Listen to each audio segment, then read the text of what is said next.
Hey guys, happy Monday. Welcome back to another episode of Sip with Joy. This is a show about a girl, her wine, and her feelings, and I am that girl. I am your host, Joy M. Hutton, trying to get my life together over here. And I am a lover of wine and food, and I'm a social. Well, I am a social person sometimes, but I am a serial entrepreneur. And today's wine. Speaking of that, I don't know where everything is so far from me today. Anyway, today's wine is a Pinot Grigio Ramato. And it is a Ramato because of the color. It's a color style from Northeast Italy. You'll learn about that on Instagram at Sip with Joy on my sip of the day. And this is actually from Mary J. Blige's line, Sun Goddess Collection, which is perfect today because we're talking about love for women. So, Sun Goddess, golden wine, all of that good stuff. So, I'm excited today because we have another guest. Today's episode is titled When a Man Loves a Woman. I will be joined by author and poet LJ Hamilton, to talk about his series of books that focus on his love for women. There's nothing like a man praising a woman, especially a black woman. When there's all this noise on social media, we need somebody to show us some love. So, I'm going to bring LJ up. Hey, LJ. Hey, how you doing? I'm good. How are you? Thanks for joining me today. I am doing great. Thank you for having me. Much appreciated. Good. So before we get started, what you sipping on? I am sipping on purified water. Okay. Nothing like good old H2O. So Absolutely. there's nothing wrong with that. All right. Well, hey LC. LC said I like them already. We actually met. You were at a spoken word or poetry night. You were reading a poem, and I was like, oh my God, that poem was the bomb. It was compelling. And then I ended up buying your book, Mhm. Dear Black Woman, or was it just called Black Woman? I'm saying This black woman. Black Woman, yeah, Black Woman. Mhm. And I just got really excited about the book and just, the poem that you read, or performed, I should say, because you didn't read it. But yeah, love your work and wanted to talk to you today about your love for women, the women, love for black women in particular. So tell us more about what you do. Well, my name is LJ Hamilton, as you know. I'm originally from Toledo, Ohio. I've been here in Houston for 3 years now. Okay, Um, and s- Midwest. yes, absolutely. And I'm a writer, an author, a published author. I have 7 poetry books right now, and then I also have a self-help book that's available for women as well. And so I've been writing now well over 20 plus years. I've been performing about 20 years now, and so that's what I do. It's a passion of mine to actually be able to express myself, to be vulnerable on stage, and to actually encourage and inspire those who listen and those who take a liking to my work. Okay, I love it. I love it. Mhm. Well, I'm so excited to have you here today. So, speaking of your art, what inspired you to start writing, and when did you know this was your calling? What inspired it's funny. What inspired me was my first poem. I wrote it when I was in 4th grade. It Wow. was like a roses are red, violets are blue type of poem. And I had a crush on a little girl that was in my class. And my family and I, we were moving to a different side of town. And so my sister actually recommended that I write a poem for her. I never had written a poem prior to that. Yeah. So maybe my older sister saw something in me that I didn't see at that time. So I wrote a poem for her, and I gave her some little rhinestone earrings, but I was always shy. So Oh. I put it in a little box and sat it on her desk, and that was my last day at that school. And I think I saw her maybe once in adulthood, but we never really connected or communicated after that point. I don't know if she got the gift or not, but Yeah. that's when I first started writing, and since then, that's always been an outlet for me. And my writing was always personal.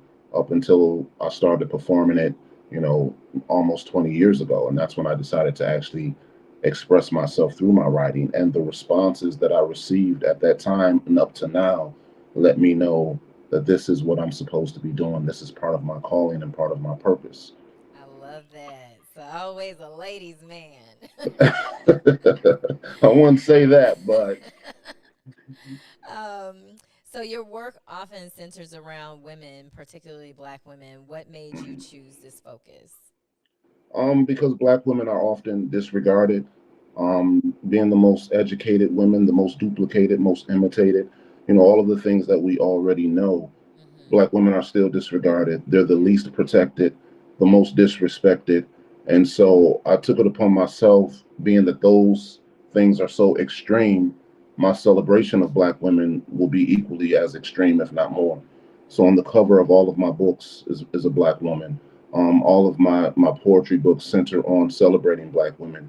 And so it's just something for me that I have a passion for. I grew up with my mother and my sister who were Black women all around me, grandmother, aunties, different things like that. And I often saw them go through abusive situations and hurtful situations and different things when dealing with men. And so I just took it upon myself to be something different as it relates to my art and to my poetry. I love that. So that answers the question kind of where you draw your inspiration and from Mhm. whom. So, what themes or qualities do you most enjoy highlighting about women in your work? Everything. I have work that celebrates black women and their hair. I have work that celebrates black women and their bodies. And it's not in a way I have some adult pieces, but I also have some pieces that center in just on love and intimacy as it relates to black women. And it's non-sexual, but it's genuine love and affection and intimacy and communication and just learning about black women. And so I draw a lot of inspiration from black women in general, just conversations and black Mm-hmm. women that I know, and just really being in tune with black women and what I feel their needs, wants, and desires are as it relates to partnership and relationship. And then I try to put all of that into my writing. I love that. Why do you think it's crucial to represent Black women positively in literature? I think it's crucial because we don't often see it, and we see a lot of misconceptions, I think, as it relates to black women. And we see a lot of misinformation and a lot of division that's perpetuated in our community. And a lot of it stems from our disregard for black women and where it all started from. And so it's crucial that black women are celebrated in literature and on every other platform so people can actually get a true perspective and insight as it relates to black women, because right now it's just a lot of misinformation. And if black women, we're being told they're too this or too that, too strong, too Mm-hmm. independent, too masculine, and all of these other things that just cause more division and cause more misinformation to be spread throughout the community. So I take it upon myself to just do something different. I love that because especially with social media, it's just so Right, negative. It just feels so negative right now. I'm like, when did right, black women become the enemy?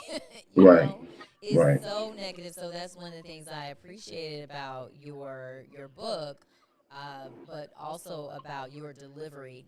I heard an adult piece, but yeah, but I still appreciated the attention to detail, and it wasn't rough, Hmm. it was very it still had a very soft energy even when you delivered that piece. So I appreciated that. Thank you. So in a world where praising and uplifting women might sometimes be seen as performative, how do you ensure your work remains authentic and genuine? I ensure it remains authentic and genuine by just living, practicing, and living what I write and what I perform. I can't be one guy on stage and Mhm. then a different guy off of it. So I have to be a perfect, not perfect, but I have to be a representation of Mhm. who I am on stage, off stage, because that in itself is my authenticity. It's like what I put into my writing is my life. And so Mhm. some of the wording may be embellished just to make the poetry a tad bit more beautiful or inspirational or intimate. But outside of that, it has to be my life in order for it to be authentic, or I can't write it. Even Mm-hmm. if I'm writing from places of past trauma or pain, when I do some the other type of work, it has to be authentic to me before it can even be felt as genuine or authentic to the listening audience. Yeah, absolutely. Are people ever offended by your work? And if so, how do you respond to that? I'm sure they are. I've never met anyone that came out and said, "Hey, your work offended me." But I'm Mm-hmm. sure that I've had some different conversations. People want to know where I got the inspiration from, or the insight, or different things like that. But no one has ever told me that my work offended them. But if they did, then I would just I let them know that it wasn't for them. Yeah. My work, it varies. Like I do work for Black women and different things like that, but also have other types of pieces. And some pieces, like I said, are very serious. Some deal with childhood trauma and different things like that. So it's not always comfortable, and it's not always pretty and beautiful and cute and different things like that. So Mm-hmm. I'm cognizant of that, but I still, I have to do it because it's somebody listening that's going to be affected from this, and it's Right. somebody listening that's going to be inspired, and certain pieces that I have, it could change a life, it could save a life. And so I keep that in mind, and I keep that focus, and if anybody's offended, then it's just not for them, and they don't have to listen, they don't have to read, and I'm okay with that. Absolutely. I heard that. So, speaking of that, what has been the most meaningful feedback that you've received about your work? um the most meaningful, surprisingly, is not about Black women. The most meaningful feedback I get, I do a poem again as it relates to men and childhood trauma that a lot of us have dealt with. And I've had adult men continuously, especially brothers, Black men, come up to me and let me know how that piece changed their life and how I gave voice to their situation. I've had men come up to me in tears about, this certain situation in this piece. And so that's the most meaningful feedback for me. Because when I do pieces that celebrate Black women and different things like that, I always get positive feedback. And women always gravitate to those pieces and they love those pieces.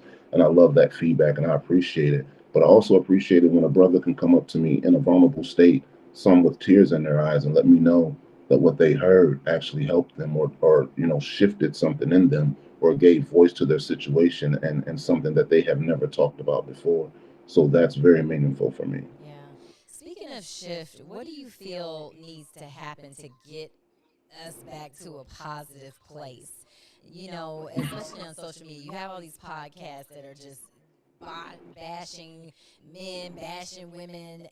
Like what do you feel like it's going to take for us to get back to a positive place? It's going to take us swallowing. It's I'm going to hearing take it. us. It's a loaded question. Yeah. It's going to take us, first and foremost, accepting accountability for our actions as it relates to each other, swallowing our pride, deadening our egos, and actually taking that accountability and responsibility for our actions, and our contribution to how we got to this point. And then once we do that, a lot of us need to heal before we do anything else. We have a lot of broken people walking around just breaking other people. And so a Mm-hmm. lot of us need to heal. Therapy, prayer, meditation, whatever your avenue is, a lot of us need to start on a healing journey before we do anything else. And as we start on that healing journey, then we can find healing with each other, and we can stop all the fighting and all the division and all the ridiculousness and all the made up rules and different things like that, because at the end of the day it's all made up. It's all made up to further cause division in our community. If you're talking about relationships and or partnership, in a nutshell, do what works best for you. You That's don't have right. to listen to all of these podcasts and these Mm-hmm. made up gurus and different things like that. Yeah. Just do what works best for you, and and Absolutely. and and your relationship will thrive. And it's just Yeah. as simple as that. Yeah. But again, it starts with accountability, and that's something that a lot of us just do not want to take. And we won't get to a place of healing until we take accountability and we actually choose healing over all of the other nonsense, and then we can Absolutely. actually contribute to each other in a positive way.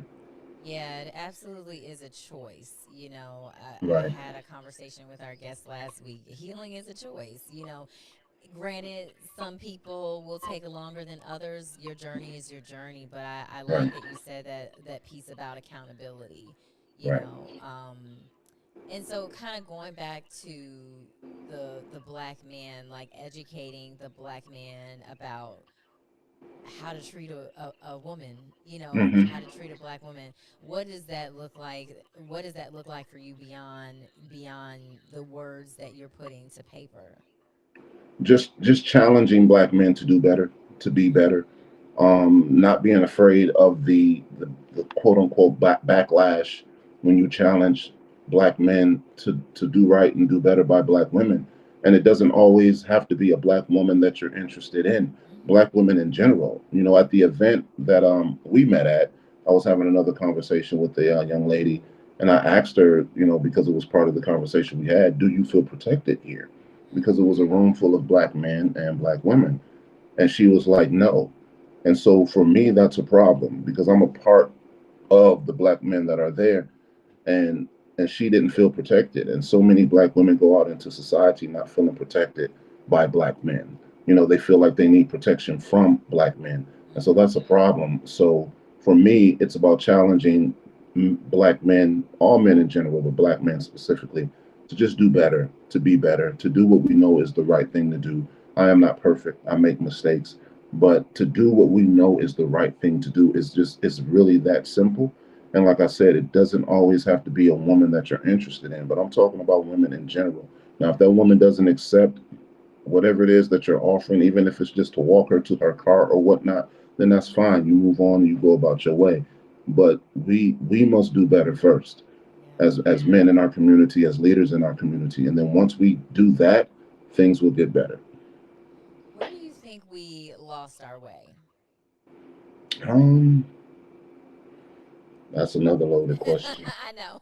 Um, a lot of it started, and I won't give a history lesson, but in the late '60s, early '70s, when certain things were done in our community, it started back in slavery, but we won't go that far. In Yeah. late '60s, early '70s, when certain things were infiltrated in our community that caused the divide in the home, and then once that divide happened, that took place in the home, then everything was allowed to kind of infiltrate and enter into our community. And we just allowed it, and we still do, because it's like a lot of us don't know another way. It's innate, it's in our blood, it's in our system. We don't know how to not be a certain way or to not allow certain things. We don't know how to come together as a community and love and build and heal together, because it started so long ago, and we haven't positioned ourselves to break generational curses and different things like that. So we keep going through repetitive cycles. We keep practicing insanity, or we keep wondering about when things are going to change, knowing that we are the ones who must change these things first in order for anything good to take place. Right. Right. LC said, I wish some of our men would stop listening to people Hmm. thinking you're whipped if you show love to a woman. Yeah. Um, yeah, we have a lot of undoings, unlearnings, you know, Right. and it's really going to take a lot of time. And if you are just joining, I am here with L.J. Hamilton, author, and we are talking about his love for women, his love for Black women, and he can be found on official L.J. Hamilton on Hmm. Instagram. Make sure you follow him. And also, his website is decodedwithlj.com if you want to get any of those seven books, or is it 8 books? I have 7 poetry Seven. books, and then I have a self-help book for women. Yes. Yeah. Okay. So go on decodedwithlj.com for that book. Um, and do you have a favorite piece that you would like to share with us? Um, my favorite piece is it's titled "My Femininity." I wrote this piece almost 20 years ago, and it's still relative to today for me and for a lot of men. And real quick, it just As men, we're told that the softer emotions are feminine emotions: compassion, sensitivity, vulnerability, different things like that. Um, it's often referred to as the feminine side. You know, they're human emotions, of course, but we're told as men growing up that they're for women. You got to be hard. You got to be this. You Right. got to be that. And so that's why I wrote this piece that long ago. It's titled "My Femininity," and I can do that one for you. Okay. Yes, All right. please. Thank you. Of course, you put me on the spot, I know. so I haven't done it in a while, but let me see if I can get it for you. Okay. My manhood is not limited by the fact that I adore you. Everything about who you are inspires me to worship your womanliness when I explore you. You being the wonderland that is your perfect body. My femininity or feminine side, it tells me how you are feeling inside. It tells me how each simple hug and kiss I provide can do so much, while each touch can take away the pain of every minute you've cried without me, for I am now you. Darling, my manhood is not decreased by the fact that you are my need. I feel more like a man when I am craving the joys you bring to me, while your compassion can soften even my hardest nature, and your smile can bring about my most sensitive and attentive behaviors. My femininity or feminine side, it helps when I am reading your mind to become one with the thoughts that your thinking provides as you and I connect on a spiritual level of limitless heights. Honestly, if I could, every 28 days I would bleed for you. When in distress, I'd be that heaven's peace for you. My manhood is nothing that I need to prove to others who have no need for truth. Truth being that I am in a daily and desperate need for you. And I say that unashamed. And if I could, I would suffer through labor pains, so that your body would suffer no major change, and I would be that weakness in times when it's most needed, when being strong becomes redundant, and when days of being alone become abundant. I simply desire to be your company. I long to have you run to me and lust for me and be in love with me. I desire for you to come for me and release your sweets on the tongue of me.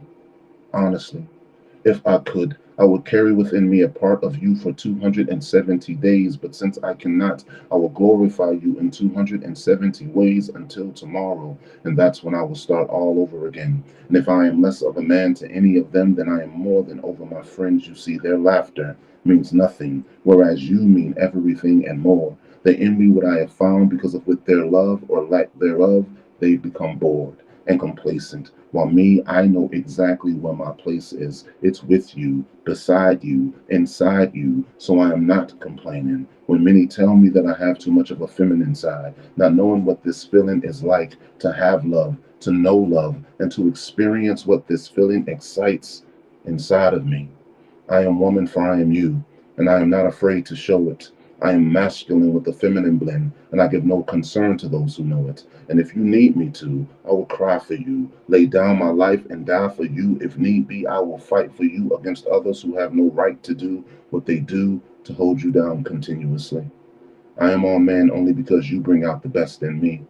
I am all woman, not moved nor worried by what the rest believe, because while I am staring at you partaking of a restful sleep, I am falling more in love with you, and thus with myself, unshaken by what the rest will think about my femininity. Thank you. Woo! Thank you. You're welcome. Yes. Thank you. Yes. All right, That snap it was up. so good. I was like, Thank you. I'm going to let you have the screen because I'll be over here reacting. That Thank was you. so good. You getting love in the chat. Um, Tina said, does Mr. LJ have any brothers?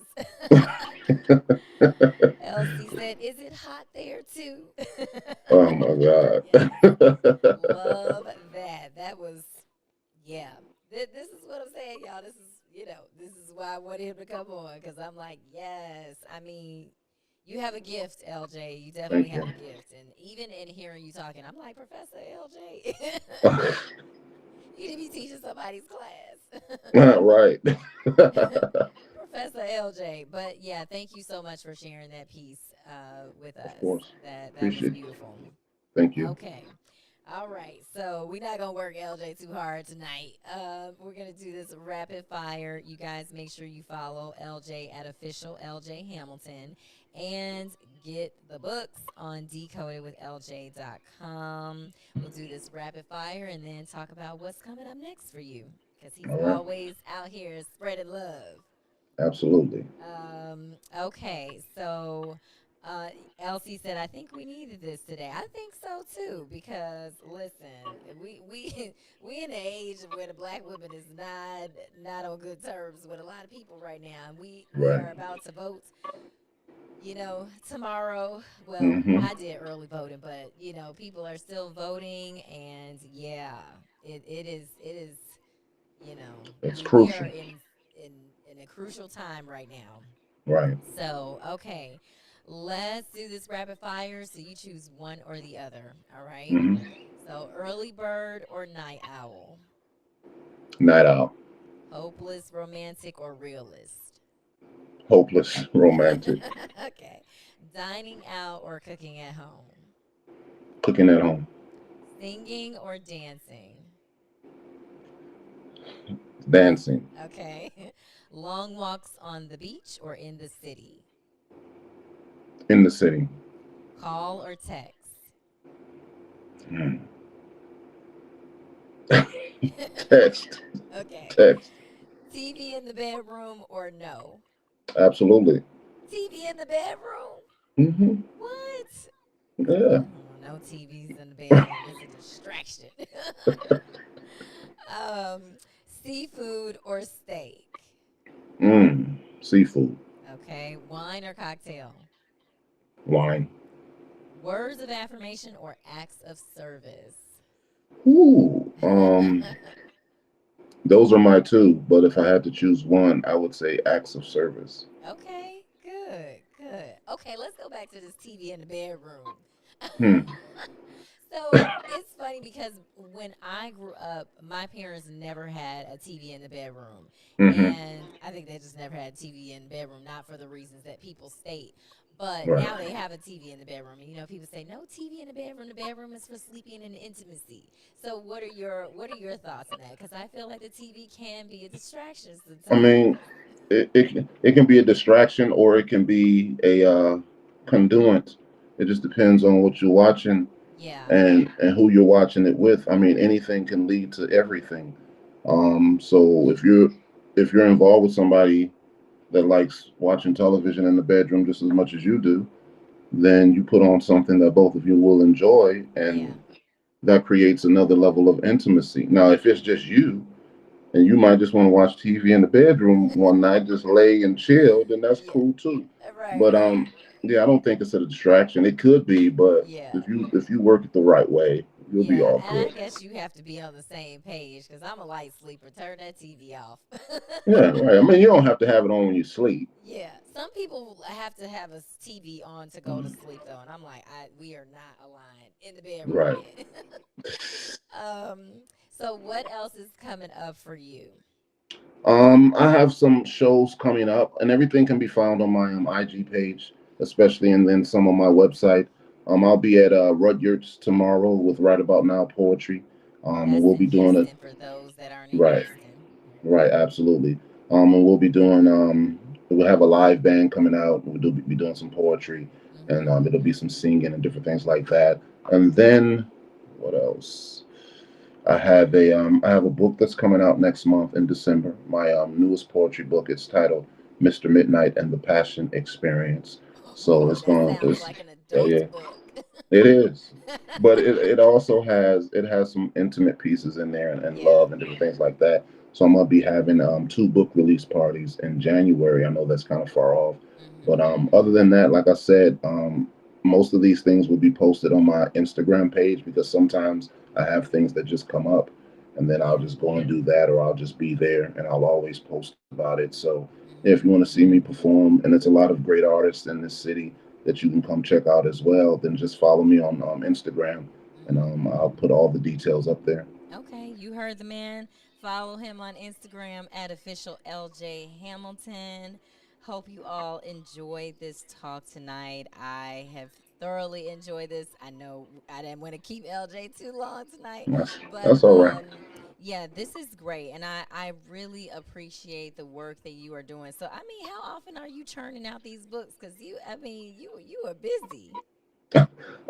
Well, my last book, my angels have afros. That was my last poetry book. That's about 2 years old now. Okay, So I usually find myself writing a new poetry book every one or 2 years, okay, because things change, and my mm-hmm. as my art continues to evolve, I Yeah, have to express it differently. So I'll write a new book, okay, and so this new one is becoming one of my favorites. yeah. It's a So, dope what would you say? experience to What write. phase are you in right now? Phase right now, I am in love and in healing and in softness and intimacy. It's a piece in there in my newest book titled Soft Spaces, and Mm, it's you just have to hear it or read it. yeah. And it's one of my favorite pieces, Okay. and that's just where I'm at. Just allowing myself to be soft, and then and when in a relationship or partnership, Yeah.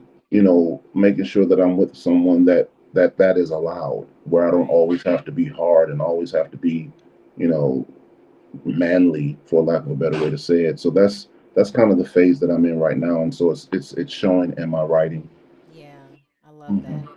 I love it. Goosebumps all night. This has been so good. It's nice to hear this perspective from a Hmm. man.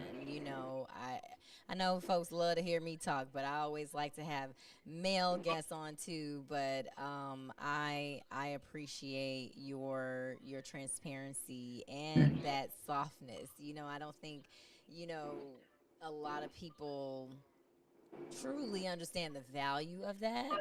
Right. So I appreciate you sharing that and sharing space with me tonight.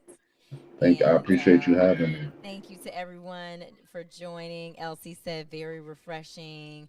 I think we need this today. Yes. Thank you, Adele. Um, so, yes, thank you so much again for being here. And I will Absolutely. see you soon. Thanks, See you everybody. I'll soon. see y'all next week.